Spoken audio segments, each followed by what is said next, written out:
What is coming to the fore very clearly so far is I think this idea of like more networked institutions, whether that's collaborating together on acquisitions or sharing their patrons or in terms of also just like how they're building themselves.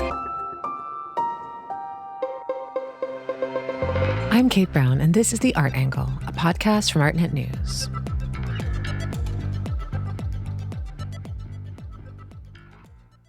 Museums across the globe are facing unprecedented challenges. In the West, public funding is shrinking, politics are creeping into the galleries, and institutions are having to ask hard questions about how to stay relevant to their donors and their publics. In an era of increased scrutiny and diminishing returns, even some of the most established museums are questioning what long-term sustainability looks like. Meanwhile, in China, the private museum boom that once symbolized cultural ambition and real estate wealth is cracking, and some of the lavish new museums that have opened in recent years are having to close or scale back. In short, museums are in a crisis. I recently worked with Margaret Kerrigan, our news editor and host of the Art Market Minute, to edit a 4-part series examining this issue from different angles. I'm pleased to have Margaret on the show to talk about what this all means, the financial, political, and ethical pressures that are reshaping museums, and whether this is a breaking point or the start of a new chapter of reinvention. Hi, Margaret. Thanks for joining me on The Art Angle. It's so great to have you on. I'm excited to be here. Thank you. Yeah, well, we've been working closely together across the last weeks, getting out this package, which we've called Museums in Crisis. What, in your words, would be like the scope and the aim of this series? What do you think was like the big question that you were trying to answer with it? We've been talking about this idea for like a couple years now, really. So it's not necessarily new, but it kept shifting forms because so much is happening in the world. And I think this year is a real inflection point with everything that's happening under the Trump administration in the US and in the UK. There's a lot of like funding pushback, and we can get into that later. So there's this like real moment, things were crystallizing after a lot of upset in the past few years. I think the big question we wanted to get at with this was like, how are museums planning to keep the lights on? Because it just seems like overheads are rising and public trust is declining. And those two things do not go well together for museums.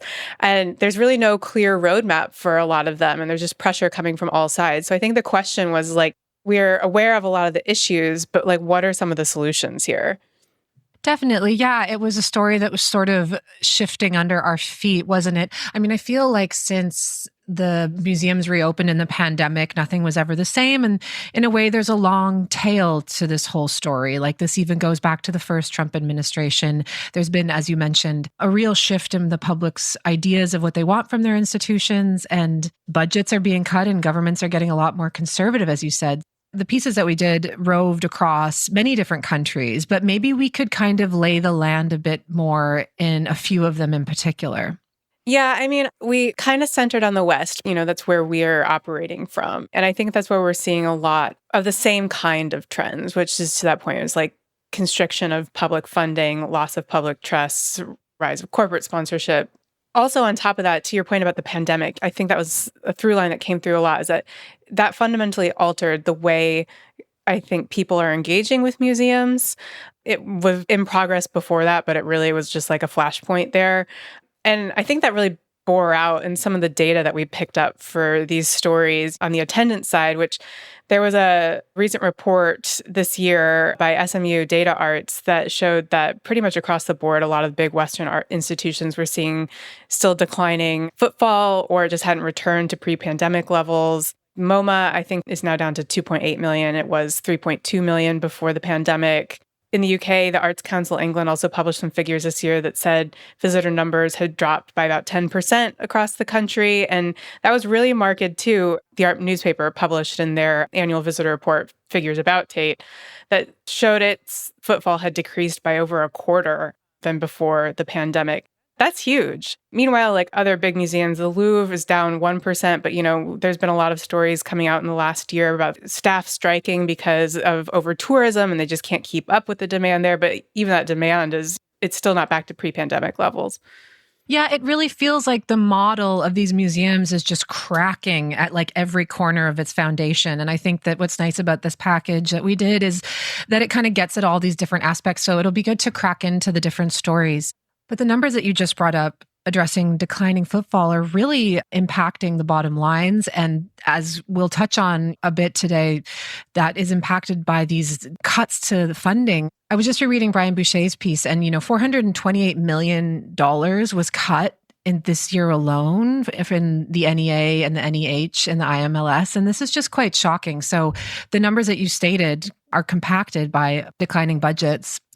So, to crack into that a little bit more, because Brian Boucher wrote a great feature about the breaking point of museums, essentially. This cuts to budget combined with a politicization in the government right now that is going after these museums. I'm curious, what stood out to you in that story as you were working on and with it? I think the key word here is anxiety. I think what Brian did well in that piece is he very clearly points to the fact that this is not necessarily a new trend in the United States, that federal funding for museums has been declining since the 90s, really. So this isn't necessarily specific to the Trump administration, although the administration is taking very drastic steps to take control of not only funding, but also the programming of museums at the moment.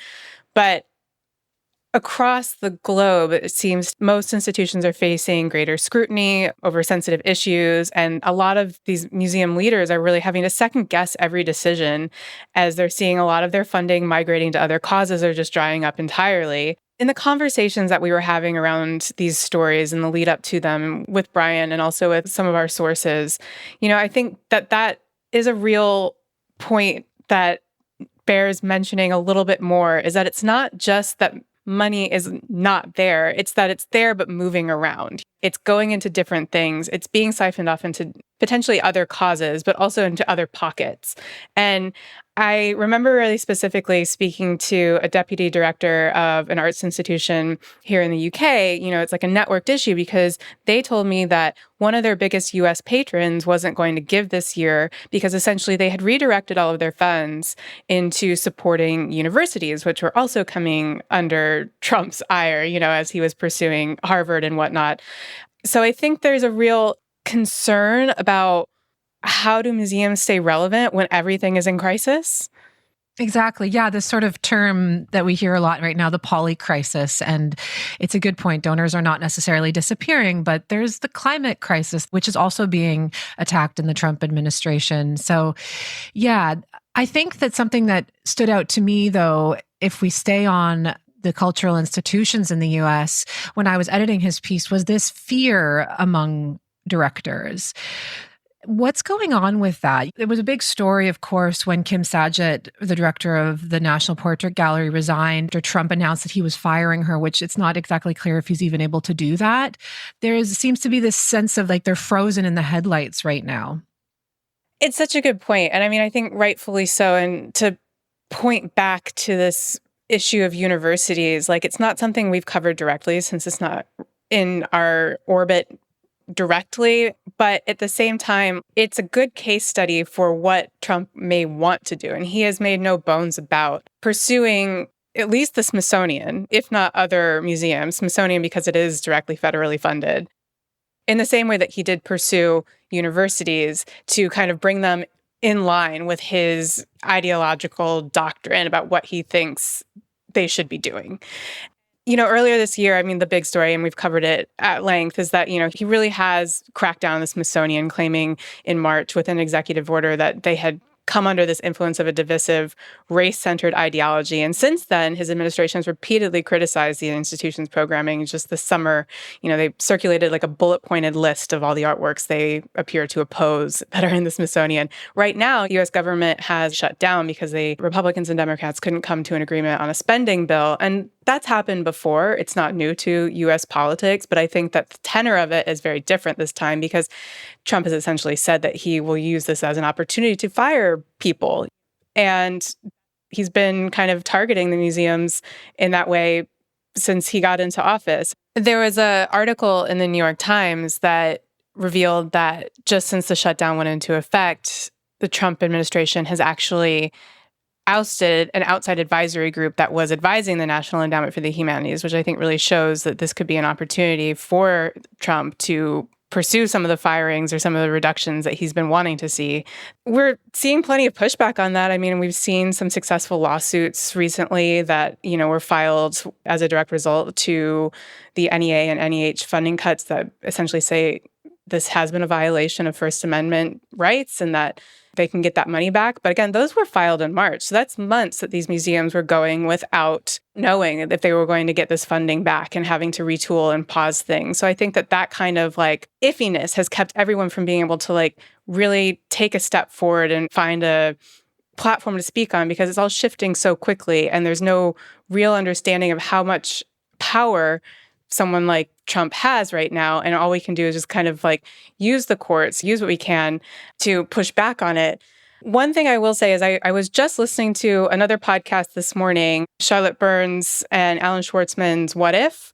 And they had Glenn Lowry, the former director of MoMA, on there. And he just left his post a couple weeks ago and is on to new things. But he raised the issue of, further pressures that could be coming from the Trump administration, including eradicating their not-for-profit status, which would be really damaging to museums in the U.S. because so many, if they're not directly funded by federal funds, they are getting tax exemptions because of this designation.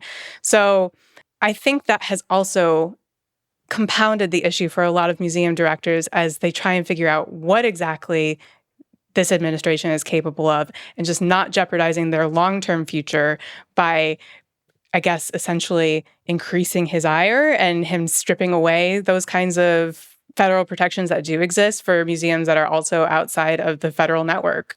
Wow. That's a really interesting insight from Glenn Lowry. We often think about museums in Europe as the ones that are government funded, but there's huge subsidies given to U.S. institutions. And, that compounded by something that you said earlier about the relevance of these museums, arguably diversity and inclusion and projects that have related to, post-colonialism or climate concerns or indigenous issues, just to name a few things. If these are suddenly no longer being favored in the programming because of the concern of losing funding, just to bring this all together, those patrons have more who might be interested in funding those projects are going to go elsewhere. So this is just to bring this all together. You can really see how deeply concerning this moment in time is. Yeah, exactly. And to your point about thinking about Europe as the epitome of public funding structures for museums, I also know that that's also kind of shifting. While they still might get more public funding than ones in the U.S., I think that we've seen this in Germany, especially, Kate, and maybe you can say a little bit more about that because you're in it. But, we've seen some funding cuts over the last year there. And then obviously there's been a lot of concern about what you can and can't say after the October 7th attack in 2003. And there was museums in Germany really seemed in the crosshairs for a while of protests against Israel's war on Gaza. So, how is that bearing out in what you're seeing in museums around you? From what I've observed from the outside, looking into these institutions, obviously not working within them, but from just reporting around them, it seems that there's a similar sense of paralysis and a lack of certainty around what is okay and what is not okay to say, especially around the Israel-Gaza conflict. This also came to a head, after October 7th, 2023, when there were some notable cancellations of museum shows from artists that had made statements about the conflict. So that's been a kind of simmering issue, and there's, many different views on it. And within this is the question of a museum's core mission to be a space of open dialogue, but also to be a space where people can be fundamentally protected from hate speech. And so what these things mean has just been a very live wire issue in the German media landscape. That runs in parallel with austerity measures that have come into place, and in particular in Berlin. And as the capital of Germany, Berlin, of course, has a huge museum landscape. I believe that there are over 400 cultural institutions here alone. And so at the regional level in December 2024, the Berlin Senate cut 130 million euros in funding to cultural institutions. And this includes opera houses, theaters, as well as art museums. And it's just a huge amount of money for these institutions to be losing. And there was a protest against this. And so I think, just to bring up this poly crisis again, the governments have become more conservative and they don't see the relevancy here as well of all this money that they're doling out to museums. And then on the same time, there is a parallel conversation going on about like what the museum's function is in the political dialogue right now in Germany. So it's very tense here, to say the least. And at the same time, as you noted, the German museum landscape doesn't function in quite the same way as the US. It's primarily government funded, and there are some, groups and private funders, but it's much smaller part of the pie than the public funding that is literally what keeps the lights on at these institutions. Yeah.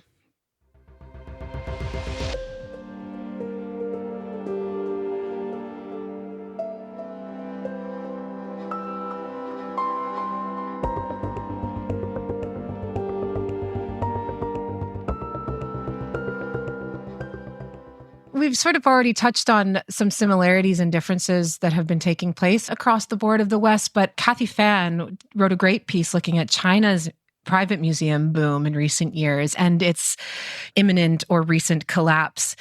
She focused on a few case studies from some private museums there, and I think there are some warning signs or cautionary tales that we could pull into the story that is happening in the West right now, would you say? Huge caveat. I do think it operates very differently in China, so I don't want to draw too many close comparisons here. But what I do think is so interesting about Kathy's piece is that she looks at 3 museums that were kind of developed as emblems of prestige that anchored larger luxury property developments or were the kind of outgrowth of property developers' riches in the last 2 decades of the big property boom in China. So they were very much tied to an individual's fortune, right? Rather than having kind of this mixed economy model that we see in the West more of several different types of funding sources. And over the last couple of years, again, since the pandemic, there's been a real estate crisis in China that has caused these museums that had only one source of funding to fold, if not entirely, then in part, they're reducing programming or, just closing to the public, or in some cases they would shutter for long times and then reopen for special projects. So it's reduced the ability for the public to just be a part of the museum sphere. And I think that was always a risk of the private museums. It was certainly raised in the 2010s when there was this big private museum boom of what happens if the owner of these museums just decides one day, I'm not into this. And that essentially happened in the last couple of years. These real estate developers, their fortunes were in flux as these real estate issues cropped up and the economy suffered, and they were just kind of well, we just simply can't afford to do this. It's not interesting to me anymore. It's not what I can afford. And she even said in this piece that some museums in China were actually effectively run as private businesses, so they needed to make profit. They weren't the specific museums that she highlighted, but that these do exist, these types of museums do exist in China, and they're obviously just not returning a profit. So I think if there is a lesson for other museums elsewhere in the world in this issue that China is facing, then I think it's that you have to be really wary about relying too heavily on big donors, because what they do with their money is essentially their business and they're going to do what they want with it. Exactly. And again, just to drive home what we were saying earlier, and their money can go elsewhere very quickly. They can just decide one year after another once their, contracts that they've signed on to for endowments have changed or whatever. And I think, what you were just saying about Glenn Lowry's point about tax incentives, if that changes, suddenly you do have a more single model of financing. So I think the lesson there is really the essentialism of diversification in the funding model, which we'll talk about in a little bit because you wrote a great piece that touches on this as well. But you mentioned big donors. Roving back to the UK, Vivian Chow looked at sponsorships in UK museums, which there have been many controversies in recent years. There have been soup being thrown at paintings. There's been all kinds of protests against BP. There's been protests over Sackler. So what's been going on with that from your perspective? So I'm an American based in London. So I've been following this closely as well with Vivian. And it really reached a boiling point over the summer. I think there's been a lot of protests in the past few years, even before the pandemic, against corporate sponsors that the public viewed as unethical for museums to be partnering with. And we've seen that in the UK, especially with the British Museum because of their deals with BP, which is the oil giant. And essentially this year, they renewed their contract with BP for funding. And there was a big call from cultural leaders over the summer. They published an open letter. I think they were signatories from the V&A, the British Museum, National Gallery, like the big institutions in the UK, to essentially say, like, there's too much, quote unquote, relentless negativity around private funding from major firms. And that these kinds of protests and boycotts that we've seen a lot and the public pressure on these museums to navigate away from these funding sources is essentially jeopardizing their survival. It's an argument to be made for sure, but the Museums Association then kind of came back a few months later, I think just in September, and published some advice for their members, which most of these big museums are part of the Museums Association. And they kind of explicitly warned against relying on sponsors tied to fossil fuels or human rights abuses. So there's a real push-pull in the UK right now about what kind of corporate sponsorship is the right kind of corporate sponsorship. And I think it's exacerbated by the fact that public funding for UK museums is drastically low right now. And we're seeing it in lots of different ways in the cultural sector. Theaters are closing and things like that. Smaller regional museums are warning that they have, 6 months left or something like that before they have to turn their lights out. So there's a real urgency to it. At the same time, it raises questions about, what money is good money to take. Exactly. Yeah. There was a quote from someone in the piece that said, quote, all money can be problematic. And I think it does bring some questions about what does the public want or expect? Like, these institutions cost money to run. And in the case of the UK in particular, it's free to go to their permanent collections, right? So there's no ticket charge at the door. Of course, you pay to go see the semi-permanent exhibitions. Something that Vivian touched on in her piece is that, maybe a seemingly neutral party would be the fashion and luxury brands. But that's also kind of a vexed issue, right? Tim Schneider's Grey Market newsletter recently came out and was saying that, 40% of the market value of LVMH, Kering, and Prada has been lost in the past year. They're going to start having to cut their events budgets just like anyone else right now. Yeah, exactly. I mean, I think that goes back to the point where it's just like, if you're relying on one specific individual or industry specifically to keep your bankroll going, then I just don't think that it's feasible at this point, because there's just so much volatility in the world economy in general, but also just, again, changing tastes and changing expectations from the public. I think in Vivian's piece, there was someone who said today's safe option could be tomorrow's hot potato. Like, you just don't know which way the winds are blowing, and it gets increasingly difficult to navigate. It makes these museums kind of reticent or shy to speak out on things because they don't know where to go for, again, the quote unquote right answer or right money right now. That brings us to possible solutions. You spoke to many people for your piece, talking to them about different ways that they've found to future-proof their bottom lines, basically. What did you find most compelling when you were doing your reporting on that? I think that the big takeaway from that is what we've kind of already said, which is like, one approach is not enough. You really got to diversify here. You have to find many ways, but that is an exhausting endeavor, right? Like, you have to have big teams to do that. Small museums might not necessarily be able to compete on that front. So there's a little bit of risk there. This is something that the bigger museums are already undertaking and have been undertaking. And I think smaller museums are finding more and more ways to do it, but they don't have the same reach in which to do it. So that's interesting. I think one smaller museum that I think is doing interesting things that we mentioned is the Toledo Art Museum in Toledo, Ohio. So they've kind of been dabbling in a couple of different ways to just diversify their revenue. And one interesting way is by providing auction house guarantees, which, this line between the market and museums is a hazy one. There's this kind of expectation that it's quite steadfast, but it's been murky at best for a long time. So I think That's an interesting model in which the museum is essentially saying to auction houses when a work comes up for sale at an auction house, they say, oh, we would like to acquire that work. So they decide on a work, they run it through their curatorial committee and their board the way they would with any acquisition. And they essentially put down a guarantee for that work, saying, I will pay X amount for this work that they negotiate with the auction house. And then if it sells for more than that to someone else, they kind of get like a kickback for the added price on top of that. I'm trying to explain this as simply as possible without getting to all the muddy waters of what auction house guarantees are. But essentially, they're saying we want this piece. By offering a guarantee, the auction house is offering incentive to put that bid in early. And then if someone else outbids them, they still get a little something, something for having put their neck out there. And so, the director of the Toledo Museum of Art, Adam Levine, he said that they've made about six figures off of auction house guarantees in the last 2 years, which isn't enough to necessarily keep the museum afloat, certainly not. But it's something. It's something that they are getting for doing what they would have done anyways, which I think is really interesting. On top of that, I've heard a lot about like co-acquisitions or kind of sharing the costs of storage and acquisitions management and all that comes along with that. And the Guggenheim has recently acquired some works alongside the Museum of Contemporary Art in Chicago.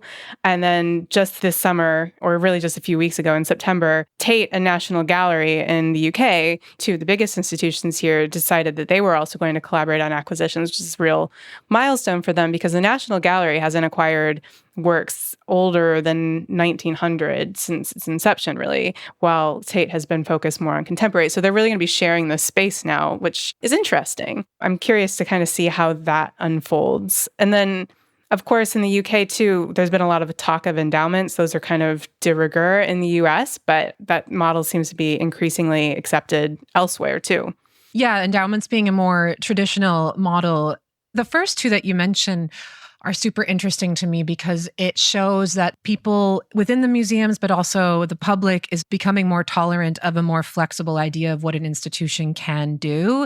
It would have been unheard of, just to emphasize your point, like a decade ago, that two galleries of these levels of prestige would be working together and admitting that they need to work together. Or, as you mentioned about the Toledo Museum, that it would not have so much pushback as it did a few years ago on basically working within the secondary market. So upfront and strategically. So there's a silver lining. And I think that, museums do need to remodel themselves. And there's clearly, from what we've been talking about, an urgency in that. So it's quite encouraging. At the same time, do you think it's going to be happening fast enough? They're playing catch up right now, right? Yeah, exactly. I mean, I think it's not like this kind of revenue that they're sourcing in other ways or the cost savings that they're finding are necessarily just gravy on top. Like there are deficits that they are trying to fill. So it can take years to come back from some of the shortfalls that we're seeing at these museums, not just in visitor numbers and ticket sales, but also just in terms of operating costs going up. And there's a adage that, museums are more like battleships, so they can't really turn on a dime in the same way that a speedboat can. And I have to credit Brian Boucher with that because he invokes it all the time when we were working on this series of stories. And I think it's really apt because, these institutions in most cases have been around for a long time and they have very specific processes, and it's difficult for them to just shift gears and just take a hard right and be like, well, we're just going to do this now. And of course, they also have a lot of stakeholders involved, from their board to the public to, their curators. These are huge universes unto themselves in a lot of cases, these big museums. So it's not like they can just decide one day, they're going to do something different. But I think that what a lot of museums are considering now is if they do need to be more nimble, how can they do that and what that looks like on a governance level. And in some cases, as we just mentioned, it's more US-style fundraising. Since we published this package, there was news that the British Museum is really leaning into this. And this October, they're going to have a Met-style gala during Frieze Week, which, was met with some eye rolls from the media world, I would say. What was your take on this? We were chatting about this offline before.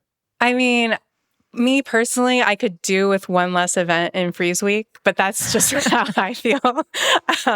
But I do think there's some doubt as to whether the British Museum is the right venue for such an event. We've kind of already touched on the issue of corporate sponsorship that they've had historically. And that came up immediately. There was a climate activist group who pointed to the chair that they had elected for this event, who is Isha Ambani, and her family owns Reliance Industries, which is an Indian oil and gas giant. They claimed that it just shows that the museum remains out of touch. This really isn't like the way to go.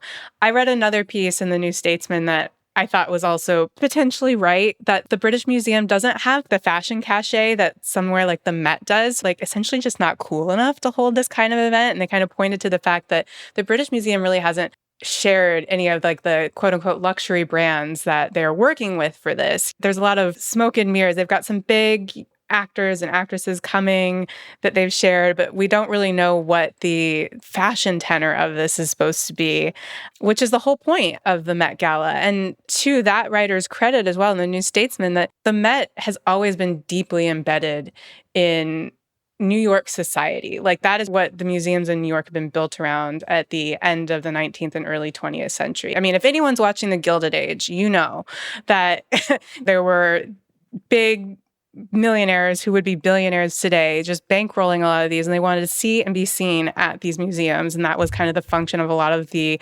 philanthropic drives that these museums launched. And that doesn't necessarily translate easily into other cultures. That was something very specifically American at the time. Does present day UK, does it mirror early 20th century, late 19th century US? I'm not sure. And I'm wondering who they're trying to bring in with this gala. I do think UK museums are seeking US funders. That's my personal take. And so I think they're adopting some of these models to attract those kinds of philanthropists as well. But I also think that the nature of philanthropy is changing alongside of all of this. And so whether adopting those models is enough, I think it could be just a short-term solution. I don't know how much runway those kinds of philanthropic drives have. Yeah, you raise a lot of good points. As well, the Met has a costume institute. So there is like a very clear fashion connection, which pulls in a lot of these celebrities. And the British Museum is a museum of ancient objects. So it's a little bit different. And they're going to be going around the theme of ancient India, which will have a pink theme, but it's to be seen how many A-listers from the States come over. I do think it'll be interesting to watch, though, because it could be a bump for Frieze Week, which, has been, maybe struggling to get the same kinds of numbers of people over. So it'll be interesting to see. You bring up whether this is the right kind of model, and I think it touches on something that both your piece and Brian's piece talked about, which is this generational shift. Do people want to go to these kinds of events? Do they want to fund museums in this same kind of way? What were the takeaways from that and this sort of generational reckoning that's going on?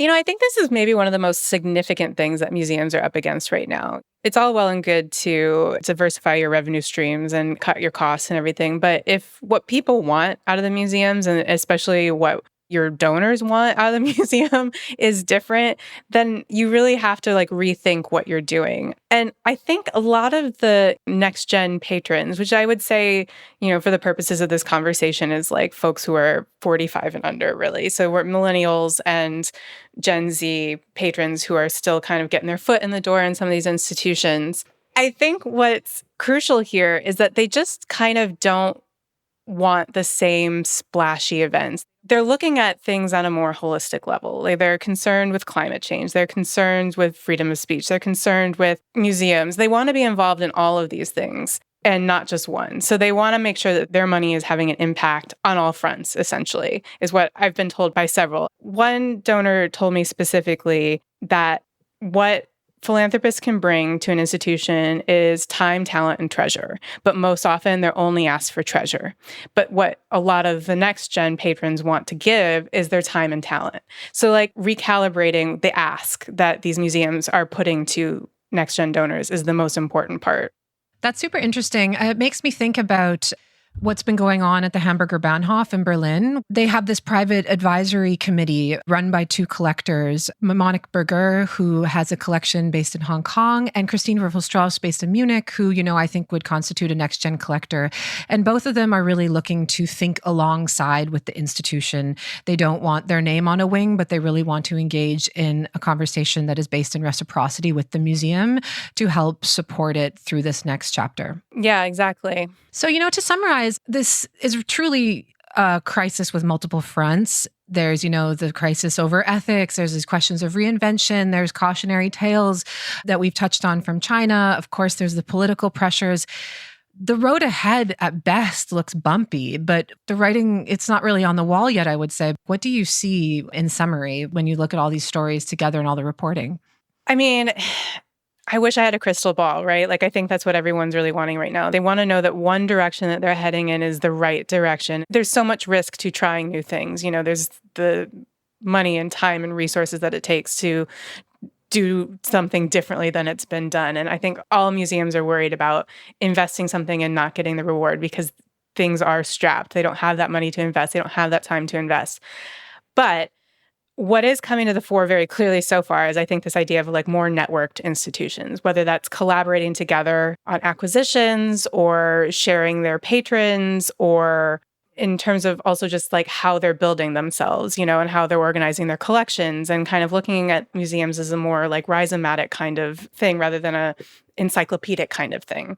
And that shift, I think, will take a lot of time to see fully borne out, but I think it's very much germinated right now. I want to go back to something that Lowry said, Glenn Lowry, on the What If podcast. He noted that museums are actually very fragile institutions. They look like these big, imposing kind of authorities, but what they are is something inherently very fragile that requires a lot of sustenance and nurturing. And they're not getting that right now. And so while they might not all go away, they are very vulnerable at this point, and there are some real seismic shifts happening. So I think whatever they do next, it's going to kind of color the next century of what museums look like. Definitely. I think we can leave the last quote with Lowry because that's a great summation of the stakes and the shifts that are going to come. This has been fascinating. It was great to work with you on this package, and I do have the sense that there's going to be a lot more coming out of this story. We're really at the beginning of this new chapter, is my sense. Yeah, definitely. Thanks so much, Margaret, for being on the pod with me. Thanks, Kate. That's it for this week's episode. If you like what you heard, you can subscribe to the show on Apple Podcasts, Spotify, or wherever else you get your podcasts. Also, take a moment to rate and review us. It will help other listeners discover what we're doing. The Art Angle is produced by Sonia Manalili, with contributions from myself, Ben Davis, Carolyn Goldstein, and Naomi Ray. Thanks for listening, and see you next week.